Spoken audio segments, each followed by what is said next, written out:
I had the opportunity to see how greatness spoke, how it walked, how it talked, how it moved, what it did to be great. And so watching my father move throughout his life, that was an example. And so even though I might have been resisting at a young age, it still was influencing me.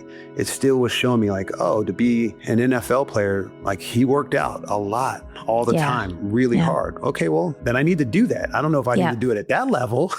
I need to do it at some level. Hi, everyone. I'm Leah Sullivan, and this is Breaking Precedent. Not only did I found TaskRabbit, one of the pioneers of the gig economy, I'm now a venture capitalist investing in the next generation of rebels. In this podcast, we dive deep into the stories of innovators who are pushing societal boundaries, challenging precedents, and setting new ones in their fields. Today, my guest is Ryan Nece, a Super Bowl champion, a second-generation NFL legacy, a philanthropist, and now the founder of Next Legacy Ventures, where he invests in world-changing companies and mentors athletes through the biggest transitions of their lives. Ryan didn't just pivot, he redefined what strength looks like after the stadium lights go out. From growing up in one of the most high-performance families in America, to becoming the guy athletes call when they're reinventing themselves, to building a fund that breaks open access to elite venture deals. Ryan is a blueprint for resilience, reinvention, and refusing to be defined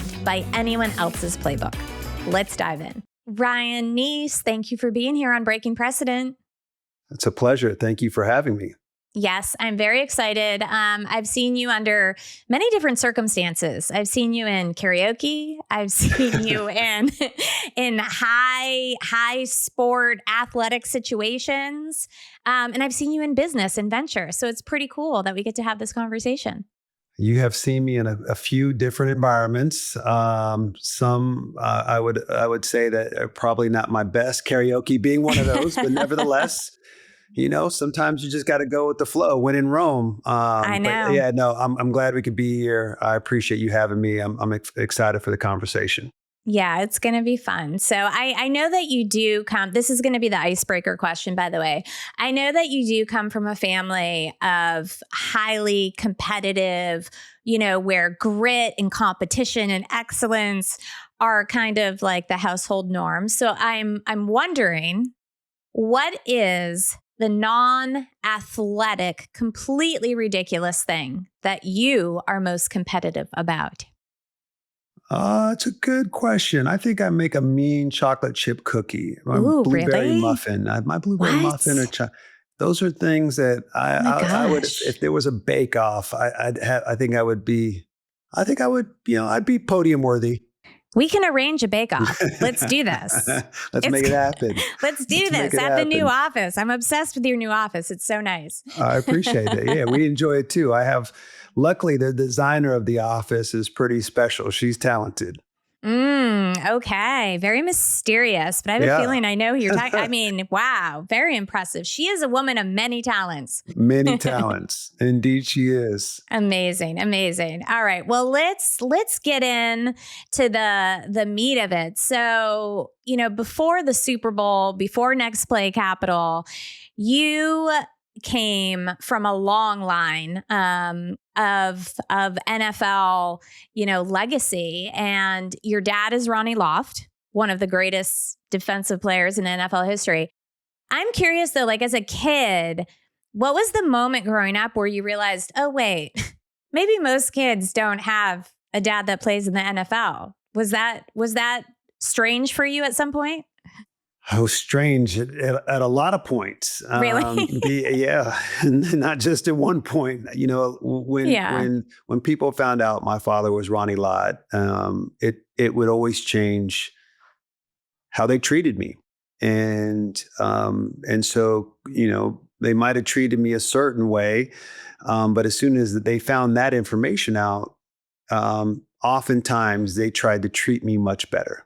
Interesting. And so, it was difficult as a kid to try to understand who to trust. And it was challenging at times to try to figure out why people wanted to be your friend or why people wanted to hang out with you and what their true motivations were and what their intent was. And so that wasn't always easy. And then, as I went on and got older and started to have my own athletic career, that bar of comparison was really high, right? My father is arguably one of the greatest NFL players of all time. He was also one of the greatest college players of all time. And he was also one of the greatest high school players of all time. He It's a was lot. very Yeah. good. And Yeah. so, having to get compared to that often, um, wasn't always easy. So much so I'll never forget having a very good game. And I've said this story before, but um, and back in my day when people actually opened up a newspaper, is this actually, things with words on it and paper, and we had to Right. open it and read information. That's how we got our news. Yes. We are It's that not, old. we were Yes. that old. But when you played high school football, you couldn't hope, or you couldn't be more excited to open up the newspaper on Saturday morning. And because Friday Night Lights, you played the game Saturday morning, you would open up the paper. Hey, how did I do? How did I stack up against everybody else? What did everybody else do? And I never forget thinking about, man, I had the most unbelievable game, and then opening up the paper and going, wow, what does it say? And it says, Ronnie Lott's son has a great game. I'm like, oh man, I can't even get my name in the title. That's messed So up. But, interesting. so learning to deal with Yeah. those things. On the other side of it, I don't know at what point it happened, but probably because of my family, my grandparents, my mom, my faith, there became a point where I stopped looking at it as a negative and something that I should be frustrated and angry and uncomfortable with. And I started to look at it as a blessing. How lucky am I to have a father that is one of the greatest? How lucky am I to have a father that gave me the opportunity to see things that most young kids and young men don't get the opportunity to see? And I started to look at it as something that I was very fortunate and grateful, and looked at it as, wow, God blessed me to have a father that, had that type of lifestyle. And I happened to be his son. That was what was, has been asked of me. That was part of my story, part of my destiny, part of my journey. And I need to learn how to embrace it instead of running from it. And so I've tried to my very best to continue to celebrate it. And, I live in the Bay Area now. So, I hear about my dad all the time, and every corner of this environment, you still hear, the stories of Ronnie Lott. And I'm proud of that. I'm proud of who he is and what he's done and what he continues to do to be great. Yeah, I mean that is a very mature perspective that I'm sure you gained. It sounds like you gained over time, but I can imagine as a kid that could be hard. Did you always want to follow in your father's footsteps, or did you kind of shun away from that because of the shadow that was there? That's a good question. It wasn't that I wanted to follow in his footsteps, but I did love football. I loved sports. I loved to compete. I, when you are at a young age and you start whatever it is that you're doing, you start getting affirmations and people speaking into your life and saying, man, you're really good at twirling that baton, or, dancing on the dance floor, or singing or tackling, or, whatever it is. You start probably leaning into those things, and people would give me a lot of affirmations for the type of athlete that I was. And that just fueled this fire inside of me. And what was amazing is that I had the opportunity to see how greatness spoke, how it walked, how it talked, how it moved, what it did to be great. And so watching my father move throughout his life, that was an example. And so even though I might have been resisting at a young age, it still was influencing me. It still was showing me like, oh, to be an NFL player, like he worked out a lot all the Yeah. time, really Yeah. hard. Okay, well, then I need to do that. I don't know if I need Yeah. to do it at that level. I need to do it at some level. Right. But it started to develop that. It's amazing. Yeah, that was the pattern. And I also learned, Leah, that early on, and partly just because of, having a very young parents. My mother was white, my father's black. My father lived in Northern California. My mother lived in Northern California. I mean, I was kind of always um, in between land, and so at a young age, I learned I better bet on myself. I need to, Interesting. if I want it done, Yeah. I'm going to be the one that's going to do that. And I learned early on not to really ask for help um, and so I just, if I wanted to achieve it academically, in sports, you name it, it was going to be up to me. Nobody else was doing my homework. Nobody else was running laps. Nobody else was lifting weights. Nobody else was, correcting my paper. That was on me. And so, I think that level of independence has helped me in a lot of ways. Yeah, I mean, you've mentioned that you grew up surrounded by these generations of wisdom. You had your parents there, your grandparents. You even had a great grandmother from the 1890s, which is wow. Great grandmother from the 1890s. I mean, like it's almost hard. It's hard to imagine. It's pretty incredible. So what is a piece of early life wisdom that stuck with you, that still guides you today from this village of family that raised you? It's a great question. I don't know if anybody's ever really asked that, but, having really these women in my life that were very influential. I think one of my most valuable possessions I own is a picture of my my grandmother, my mom, and me in the picture. Wow. And now I have like 20,000 pictures of my son from the last 2 weeks and my daughter, and I got one picture of that moment. And what I saw from those women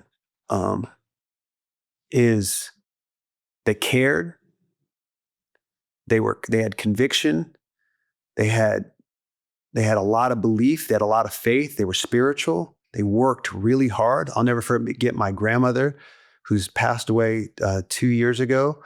I remember probably 5 years ago now, going to her house, and she lived on an acre property, and avocados and oranges were in her backyard. And I remember going to her house to show up and see her, and I walk in the house, I can't find her. She's nowhere there. I'm like, oh, okay, where is she? Grandma, where are you? I can't find her. Go outside. I'm calling her name. Grandma, where are you? She's like, I'm over here. And I walk through the backyard. I'm walking through the orchard, and she's on the very top of the ladder, which you're not even supposed to do that. She's on the top of the ladder, like teetering up, over. Not holding on to anything. No, trying to pick avocados. I'm like, Grandma, what are you doing? My God, yeah. She goes, Ryan, these avocados don't pick themselves. And so I saw those women and how hard they worked and how much they loved their family and cared for their family. And first thing they would ask, do you need anything? What do you need anything? What do you need? Let me get you something. Even when they got you something, what else can I get you? What else can I get you? Like that, that's incredible. And so I'm very grateful for those experiences and those interactions. And because I was young, I learned to listen.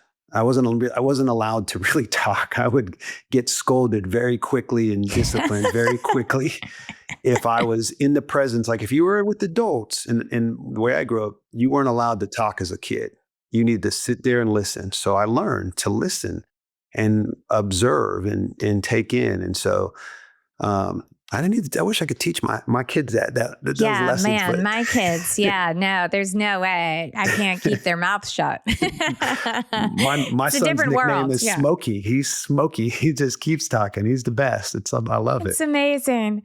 I love the story about being surrounded by all these strong women in your life. And I read that your mom in 6th grade, she challenged you to pick the kid for a game who never got picked for kickball. Yeah. Ryan, like I was that kid. I was the kid that never got picked. Okay. I would have picked you. Oh my God. So tell me, what did that moment teach you about leadership, life, like who you wanted to show up as in the world? I was that kid. Yeah. I even some more context to the story I came home one day, and like most parents do, when you get home, you're like, how was your day? What'd you do? And I remember telling my mom, I was bragging. We played kickball and I was the best kid. I was kicking the ball over everybody's head and scoring all the points. I was getting everybody out and I was, full of myself. And my mom's listening. She's like, oh, okay, that's interesting. And, then she starts going on and starts asking me questions and like kind of leaning into my cockiness and what I was sharing. It's like, tell me about the best play. And then she was like, well, tell me, how does it work? Like, how do you pick the teams? And I was like, I'm the captain, of course, because I'm the best. So I then picked the next best kids. And she's like, oh, that's amazing.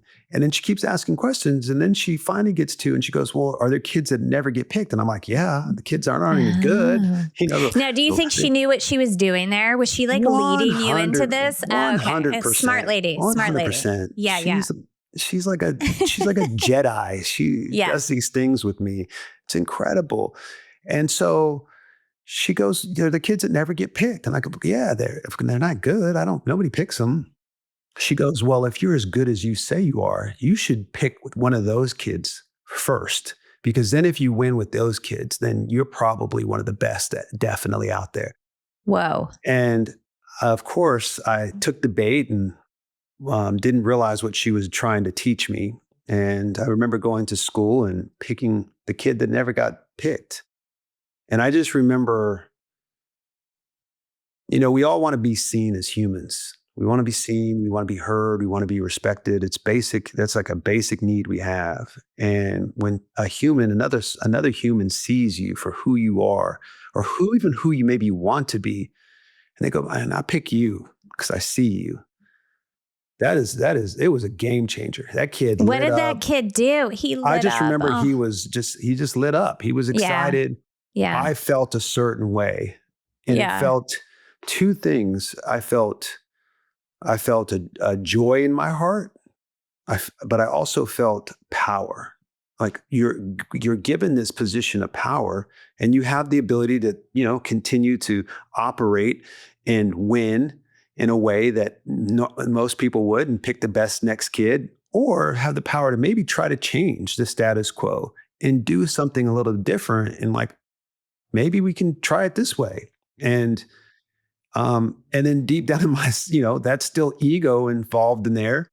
But yet nevertheless, it was a great lesson. And I realized that, when you have the ability to have power, your ability to use that to the benefit of others, to oftentimes those that do get overlooked. For me, it doesn't mean it's for everybody, but for me, it's one of the most rewarding things. It's an incredible story because I think it's such a great example too of, we talk about all these big things on this podcast, right? Like how you shape business, how you change sports, how you do all these things. But like you in that moment quietly saying, I'm going to break the precedent of picking the strongest, fastest, most athletic kid, and I'm going to pick the one who never gets picked. Like those actually are the little moments that when you add them all up, they shape something so much bigger. I agree. I mean, if you start to, extrapolate that out even further, those are still the same moments that happen even on the grand scale at the enterprise level. And we see it in sports. You think about the Brock Purdy, our quarterback here in the Bay Area. He was picked last, Mr. Irrelevant. When he was picked, what was amazing is then they created this opportunity for the rest of the league, which they called the Purdy effect, that because of his success, every team for the next couple of years after that started to pick more quarterbacks in the later rounds. And so not only did it change Brock Purdy's life because somebody saw something in this young man and said, we'll take you, even though you're loud, we'll take you, we'll give you a chance. Changed his life. But it also changed the entire league to say, let's look at this a little bit differently. Let's try to take a different approach to still try to achieve the success that we hope for. And so, such a good example. Got to do that. Got to have some first movers that are willing to take the risk. Absolutely. Absolutely. So what were you like as a teenager? Were you always this natural leader? Were you more of an observer? Did you just kind of like grind through things? Like what were you like going through high school into college? Uh, you should be interviewing my teammates and classmates and those folks and get their perspective. I was always Yeah. told that I needed to loosen my tie. I still am told all the time. I need to, unbutton the button. And um, I've always been very serious. I've always been very focused. I've always been very, um, um, I've always been very disciplined in the way that I've tried to approach things. And so, yes, I was always a leader. I knew how to try, at least in my mind, I felt like I knew how to have fun. But at the same time, I was I was the one that, Was your type of fun. yeah, I was the one that was usually in charge of our crew and made sure everybody got home safe. And, if somebody needed help, they would call me, and, I'd be the shoulder to cry on, or the ear to vent to. And so, um, I always embraced that role of mentor, leader, and it's just been a part of who I've been for a long time. Yeah, and continues to be. So let's go from that kid shaped by all that wisdom to the man who would eventually hit the NFL field. Now, when did you finally know that football was going to be your path? Was there a moment that it clicked for you?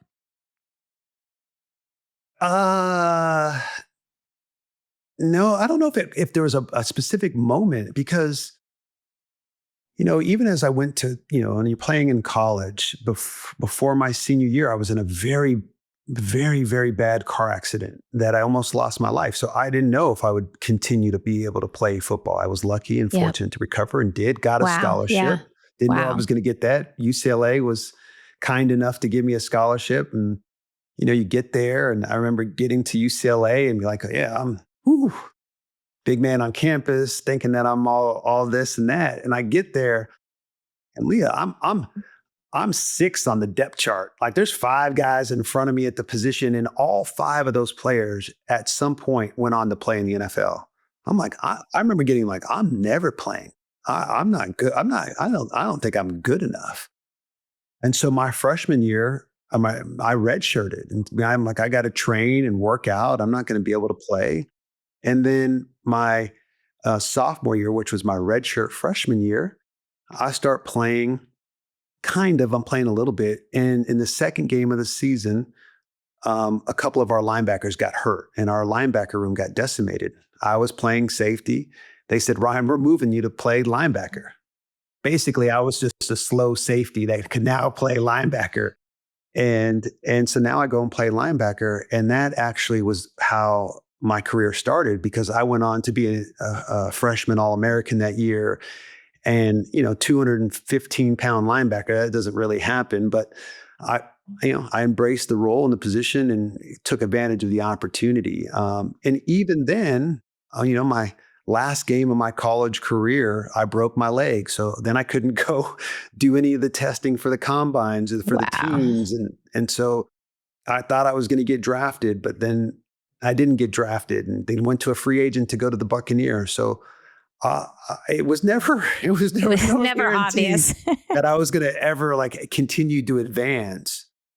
But even despite that, that is the power of hope and belief. I always believed that the impossible was possible. And maybe I was naive and, young, and ignorance is bliss. Maybe because I grew up around it, and so I was familiar, and I knew that my dad put his pants on the same way I did, one leg at a time. And so it could happen if I just continued to do what was needed. I continued to believe. There was no guarantee for sure. There wasn't a moment where I'm definitely going to the league. That It didn't feel that way. I mean, it is so interesting though too. I mean, you mentioned the car accident, sort of glossed over that, but that's got to be if you're not sure if you're going to live, right? And you're not sure if you're going to ever play football again. I mean, that must be a moment that's you got to really want it. You've got to really love it. And did that change your perspective on your path? That was a catalytic moment. That was a life-defining moment. because you're right. At that time when the accident happened, I actually thought I could do anything. I actually believed whatever I wanted to do, I could do it. I was probably pretty, again, cocky and um, I like to say maybe just overly confident, but I was captain Sure. of basketball, I was captain of football, I was captain of the track team, I was head of top of my class, homecoming king. I was all state, all whatever. And then in a moment, that accident happened and it was all taken away.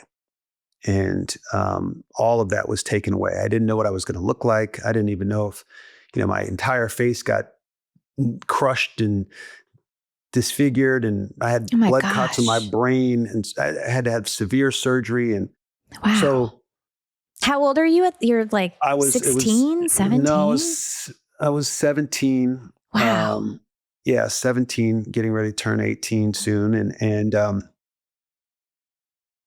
yeah, it was a very difficult time to lose everything at that age and yet find everything that I needed. And what I mean by that is to to find your breath and know the power of breath, know the power of your faith, and I'm a Christian and a deep believer, and leaning into that faith and breath and the power of love of your family and friends by your side that are speaking into you, that are helping you wrestle with the uncertainties and the difficulties and the challenges and the pain, a lot of pain. Um, it made me realize that I truly then, if I could hold on to those things, that was actually way more powerful than anything I thought I had powerful wise. And I could approach life differently. And so when I faced these continued moments of adversity and injuries and setbacks and heartaches, girls broke Yeah. my heart, all that stuff that happens as we grow in our, Yeah. you learn you got to get through it. You had And some perspective. I Yeah. have perspective. And so Yeah. that gave me a tremendous amount of perspective. And so even today, as we face adversities of the moment, we try to use our breath to keep getting through it. So that was an important defining moment. And I think about it a lot. Yeah. So you did go on to the NFL, and you shared the story of being sort of 6 games into your career and calling your dad for advice. Can you share a little bit about that story and what he said to you? Yeah. I was probably, again, wasn't maybe always the smartest guys at times. And probably sometimes I'm still not. I just getting stubborn, doing things on my own. I probably could have asked my dad for more advice. One of the greatest players of all time. You call him, should say, hey, how should we do this? Have him on like my favorites list. Yeah, correct. It's speed dial, all the time. Right? Yeah. What did you think? Give me some feedback here. So actually, it was the last year of my career. So I'd gone 7 years now into the league. I'm in my last year. I still wasn't really talking to my dad about football. We talk about a million other things, but I never asked about this. But was he asking you? Was he like probing you? Was like he engaging or no? It was just kind of like, no, not a thing. He would always let me let me do me. And so I'm on the Detroit Lions. We're 0-6. And I'm like, this is not good. This is a very uncomfortable situation. And what happened was I'd make a bad play, and then 2-3 plays would go by and I'd still be thinking about the bad play that I made. And that's not a good place to be as an athlete. Thinking about the past and not having the ability to move on. And I was struggling, and it was impacting the way that my performance. And so I called my dad and I said, hey, Dad, yeah, I need some help with this football thing. I don't ask you for a lot of advice, but I'd love to hear, how you wrestled with making mistakes. And he goes, what are you talking about? I go, when you messed up, when in the game, and you made mistakes. He goes, I know. What are you talking about? I didn't make any mistakes. And I go, yeah, I'm pretty sure I've seen your film. You made mistakes. Yeah, And he's like, yeah. No, I didn't. And I was like, this is why I don't ask for advice. Yeah, right. I'm like, okay, well, when you made a good play or a bad play, like, how did you move on? What did you do? What were the things you were thinking about? And he said, Ryan, that's the thing. The only play that I played in was the next play. Any play before that, I'd never played. It didn't exist. And so he'd even many, many years after retiring, still like, I never had a bad play, because he had raced it. Or a good play, apparently. Or a good play. It didn't matter. Yeah, exactly. Yeah. He had erased it. The only play that mattered to him was the next play. Mm-hmm. And the opportunity, good, whether you did something good or bad, the opportunity to do something better was in the next play. And that's what he shared with me. And I was like, well, okay, I get that. The next really play resonated. mindset. And then I realized, man, when I was going down the path of then thinking about the business and then thinking about our firm and going into this world, I realized like, man, all of us need to, understand what the next play mindset is. And we all are trying to figure out the next play at times, and especially founders in the world of venture. And so that's why we originally called the firm Next Play. I love that. I mean, it is so applicable to life in so many ways, but I think it's just an awesome story of you, asking for that advice, getting it. So was there a moment where you really feel like you had to live that on the field throughout your career? Yeah, that's the amazing thing about athletes, and is their ability to, how quickly you're processing information and learning from one moment to the next. Because especially, I can't speak for other sports, but in football, from between whistles, from one whistle to the next, play is over, whistle blows. You are thinking about what happened, what did I learn, what can I correct, what can I change, what, not just for myself, but my team, the environment, and then boom, before the next play, I'm trying to put myself in a better position mentally to make the next play. And so that process loop that you're going through is really an important discipline, because you learn to try to let stuff go and not dwell or pause or hesitate. You quickly need to continue to move on. And I think that has been really important for me. And anyways, that helped me throughout the rest of my career. It's amazing. I mean, athletes do get told that strength is physical. And you talked about injuries and setbacks that you had. Was there a moment or an injury or a setback that taught you something different about strength? Maybe not just physical strength, but otherwise? Yeah, I think the long list of injuries that I've had in my career, there's been a lot of surgeries. But I think with one of the things that I learned about each of those surgeries, whether it was shoulders or my knees or whatever it may have been, there is a physical component. And there is a protocol that you're going to follow to rehab, to get yourself back physically. But what happens is you don't really realize it's also mental. And when you get injured, it's not just physical, it's mental. And so there is a rehab and a process that you have to go to mentally to regain confidence in your shoulder or your injured knee. There's a process that you have to go through to mentally develop the strength to continue to play at that same level without, fear of being injured again. So the mental part, and the interesting part is there's not really a protocol out there that helps you with that, other than acknowledging that there's a mental component and you kind of starting to work with that. Thankfully, there's performance coaches out there now, and there's psychologists that work with a lot of athletes to help them through those things. But that's helped. I think a lot of athletes continue to thrive and perform at a high level because people are starting to address that part of recovery and rehab as much as they are the physical. Yeah, it's pretty important. You said, I can relate to that too in my own life. I mean, it's like, you go through so many different things, even like having a baby, which I know like you and I have both been through. It's like, wow, the physical changes are one thing, but like the mental life, like the seismic shift that happens, right? Like that's actually even larger. I haven't gone through the physical part like you have, but nevertheless, being around my wife and watching women go through that part and that journey from the time of being pregnant to giving birth, there's a lot in there. It's a lot. And it's a lot. I do think sometimes, especially as leaders, even we focus on our sleep or on our nutrition or maybe even our fitness and working out, and we address those things because we're told, and it's good. But sometimes I think we neglect that mental part, and the voices that we all have in our head. How do we address those? How are we wrestling with those? How are we processing those in a healthy way that can be used for good and that aren't destructive long term? Yeah.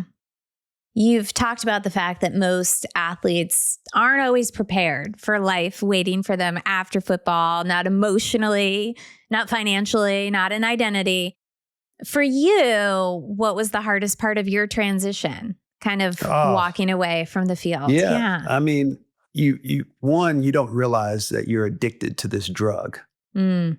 Like a lot of drugs, nobody's like, I'm addicted. You got to go Right. to you got to go to a lot of help to realize, like, Yeah. to acknowledge that. And Yep.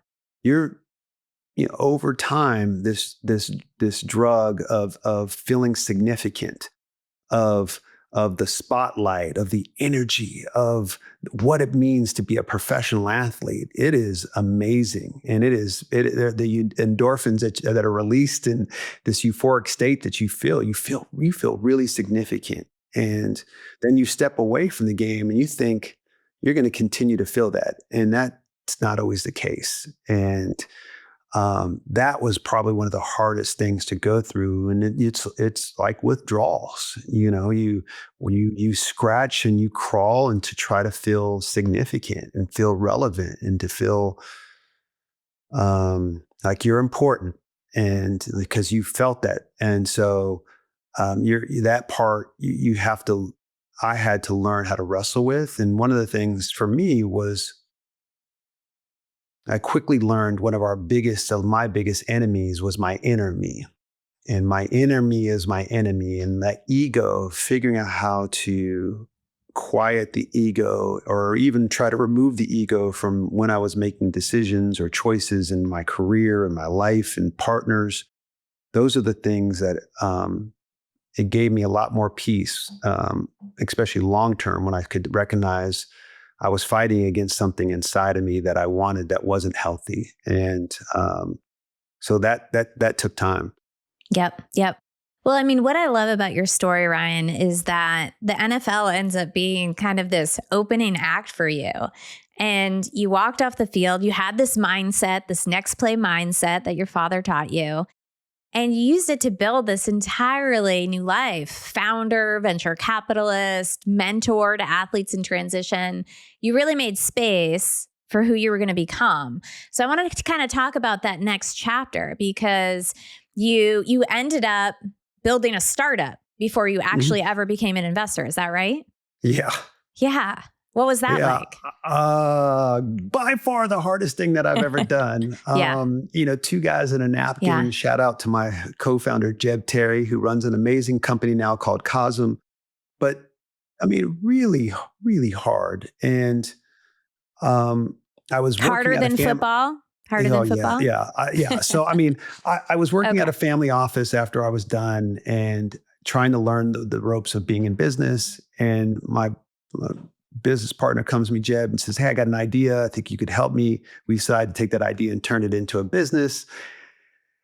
I, took the leap of faith. I didn't have I was single guy. I could be wherever I needed to be. Let's do it. Let's make it happen. And we decided to start doing that. And, for 4.5 years, all we did was that 24/7, 996, you name it. We were cranking, and it was so hard. And I would much rather run down, to answer your question with a harder football, I would run down the football field and hit 300-pound linemen over and over again than have to Wow. deal with those early days Yeah.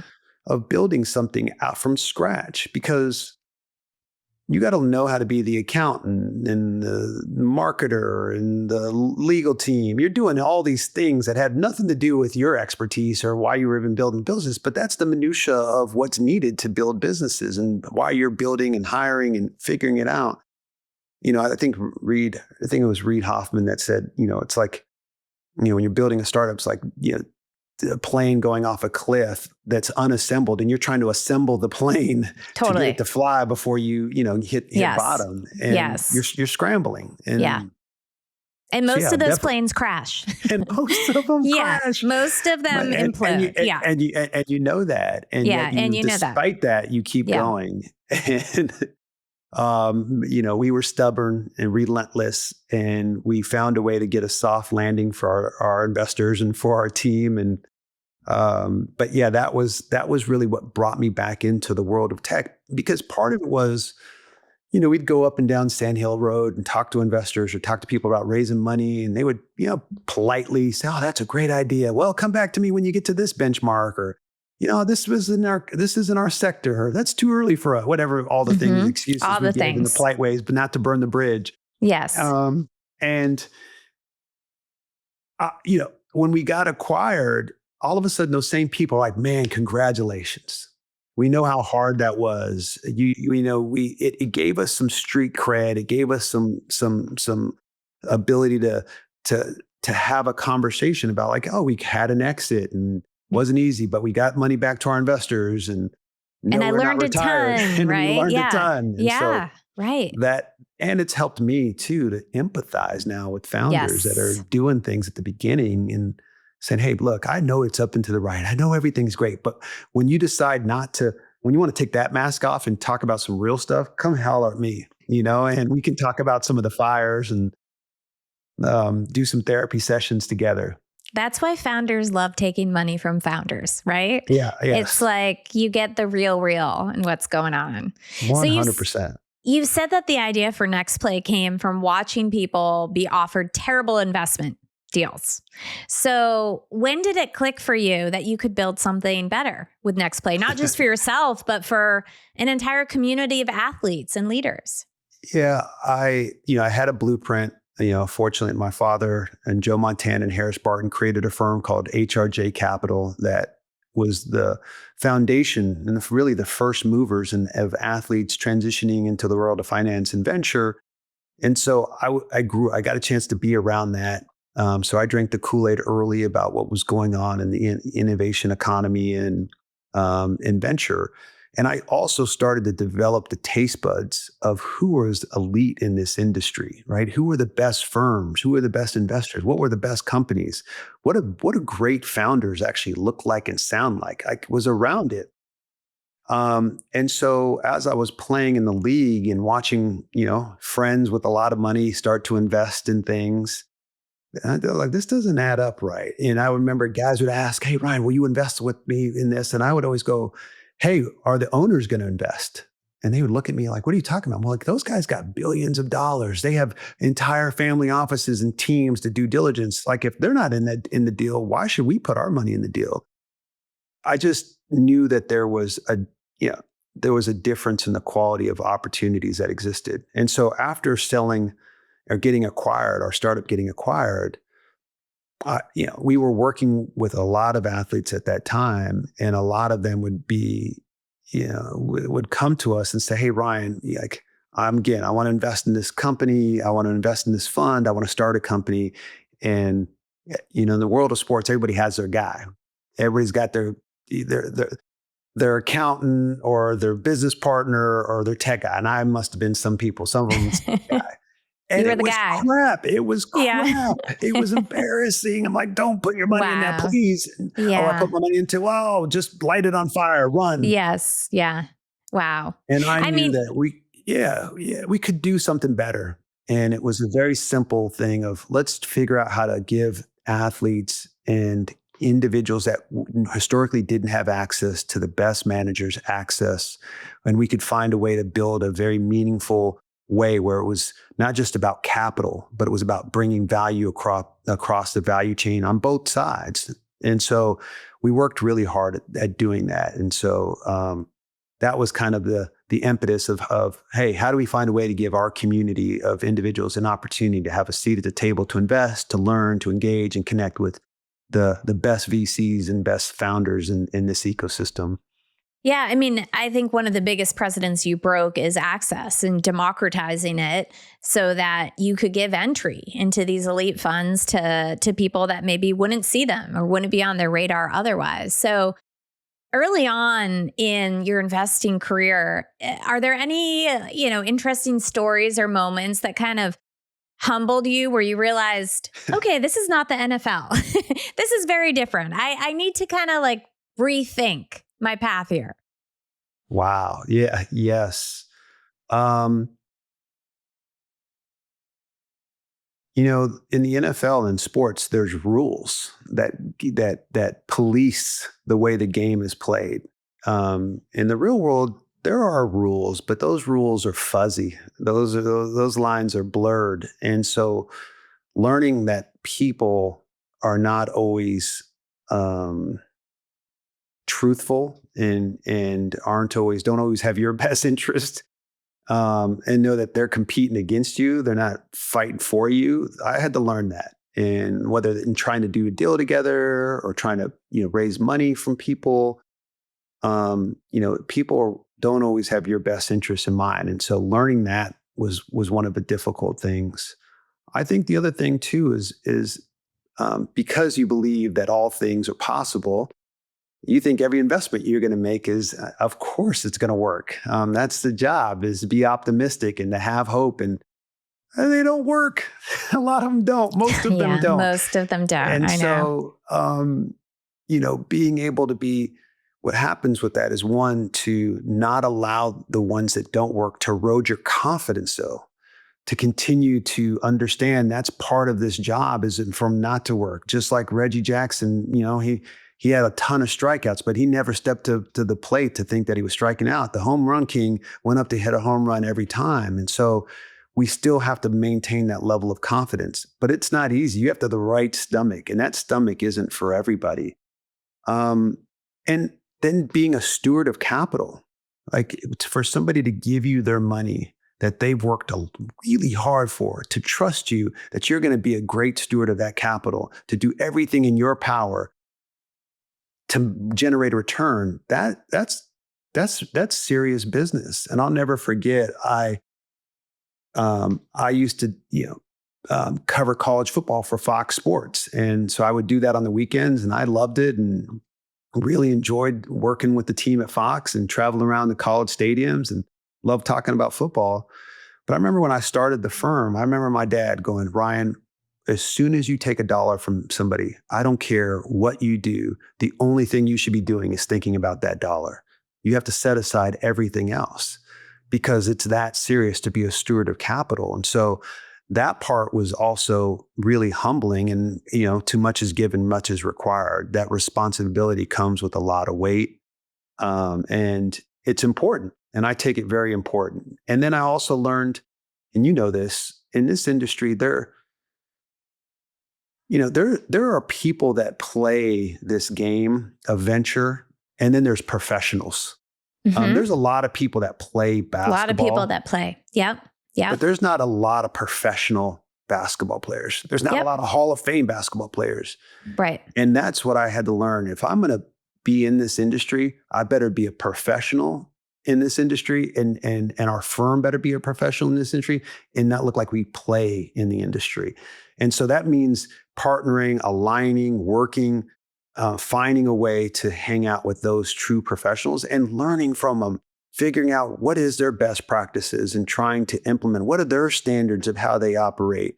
And are those things that you can do to continue to hold yourself accountable? And so lots of lessons. We haven't always had it. It's definitely not always been up and to the right. There have been tough investments, but thankfully, a lot more wins than losses, but the losses have taught us the most. Yeah, the losses do teach you a lot. And I love that learning mindset. I mean, you just 100%. Always got to be learning. Yeah. I love the philosophy around next legacy. And it, really came from this next play philosophy. And I know that when you work with these founders or athletes that you mentor as well, that you look for certain things about them. Are there any key attributes or signals about someone's performance as a founder that you feel like you've gained sort of this interesting perspective from also being an athlete? It's a great question, because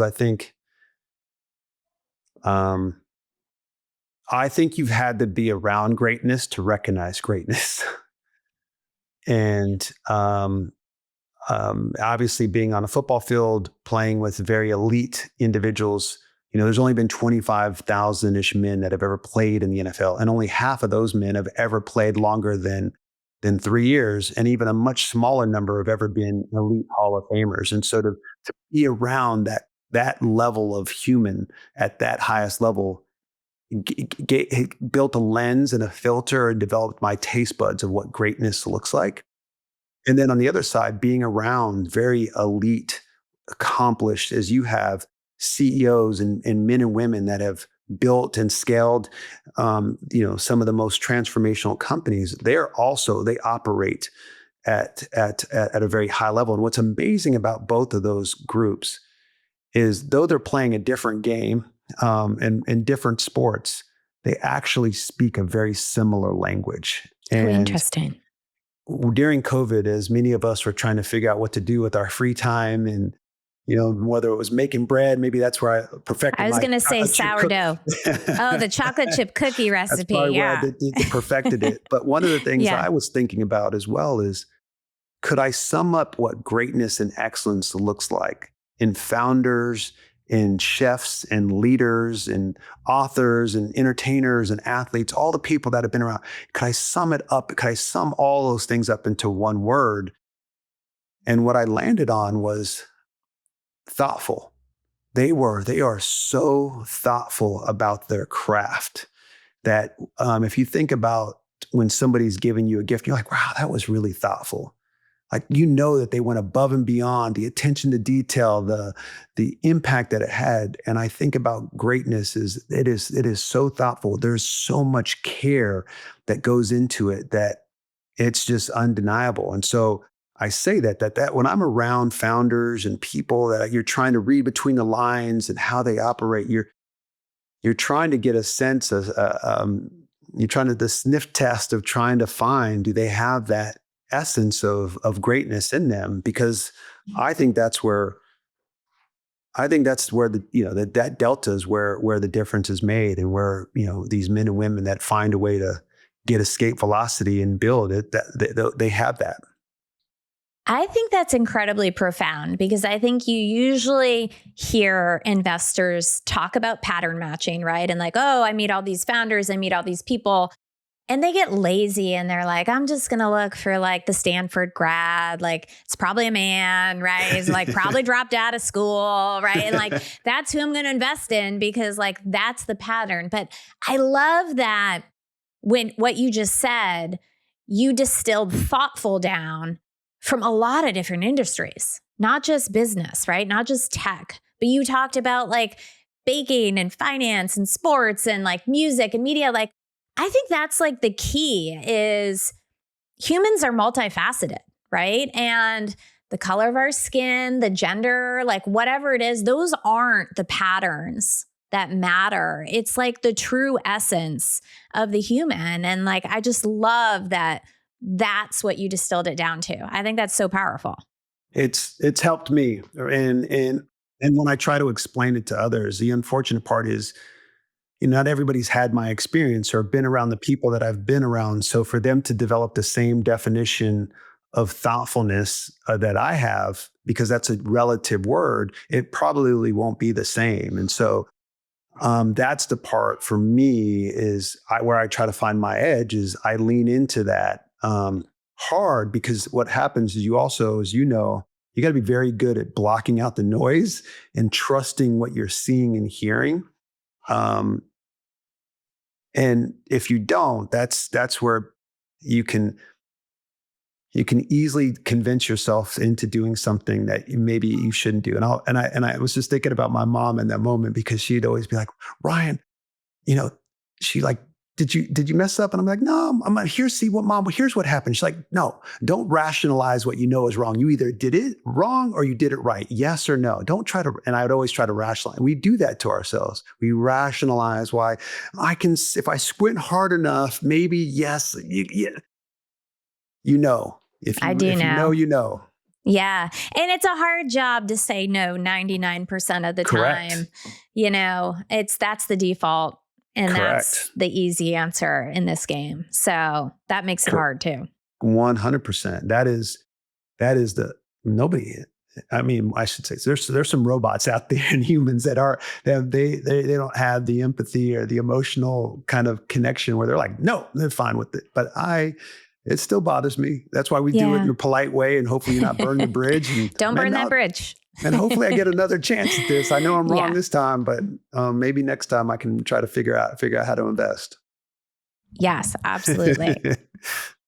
All right. I want to talk a little bit about Next Play You, because I think that this is a really cool program that you have. Can you give us a little context on Next Play You and what is the precedent that Next Play You breaks about how we prepare people for their next chapter? Such a great question. I appreciate you asking it, because Next Play You was started again every day, at least every week for sure. An athlete will call me and ask me about transitioning from sport. You brought it up, how hard it is. It's very difficult to transition regardless of what type of athlete you've been, collegiate, professional, hockey player, volleyball player, football player. It's not easy. And what I learned, which is kind of an amazing thing. Everybody knows 99% of college athletes don't go pro. Even the NCAA brags about that. And that's why they get a scholarship. But what people don't realize is out of those athletes that don't go pro, that graduate, 2/3 don't have a job because they didn't do the internships. They didn't work in the summer. They didn't take the whatever it may be class to help them transition into the potential career that they wanted to. And so they end up wasting a lot of time looking for an opportunity. We felt that we could create a program. And so I seeded a company and helped start a company called Next Play You that helps collegiate and professional athletes and actually others, because so many people transition into their next job. And so this program takes you through a 4 to 6 week program to quickly accelerate your opportunity to find your next career. And so they use information that they've learned over working with thousands of athletes and executives on what type of candidates should they be working with, so that when they place them, those candidates are the ones that overperform, that exceed expectations. And what they found in their data, that when you bring in a high performer on your team, regardless of industry, it actually makes everybody in that particular business better. It lifts everybody up because that becomes this new standard. So I'm really excited about the work those guys are doing down in LA, Oren and Jason. And so, if anybody's got an open position or is looking for candidates, they're your people. I love that. Super, super cool. Very important. High impact. So Ryan, when people talk about you decades from now, athletes, founders, your kids, what precedent do you hope they say you broke? Oh, what precedent do you hope it? Well, that's a good question. I don't know, but I think about a very simple two things. There's two simple philosophies, and I might have shared this with you before, but one, something that I live by that I hope that my kids will live by and others around me will learn to embrace, but that the giving hand is never empty, and our ability to continue to serve and continue to help others is one of the most amazing things that you can do. And the power of giving is something that I think is transformational for all of us.